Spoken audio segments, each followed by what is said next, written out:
इस cold comfort T, ये जो ये फ्लू है, चेस्ट कंजेशन है, स्टफ़ी नोज है, थ्रोट है, इवन अब कल मुझे खुद फ्लू लगा हुआ था एंड आई वाज लाइक कि यार कैफीन ना ही लेनी पड़े एंड आई टुक दिस। मामा अपने काफ़ी पेशेंट्स वगैरह को भी दे चुकी हैं, इवन लोग अपने बच्चों को दे रहे हैं और मामा हमेशा कहती हैं कि मतलब बहुत ही अच्छे इनके रिव्यूज़ हैं और सारा कुछ बिल्कुल हर्बल है, सारी बिल्कुल ऑर्गेनिक चीज़ें हैं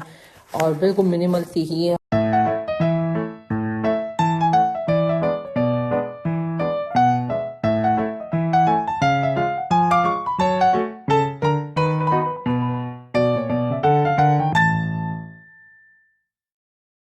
Way better than all the medicines we take,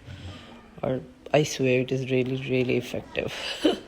वरना I'm not a कावा person, but ये वाकई बहुत अच्छा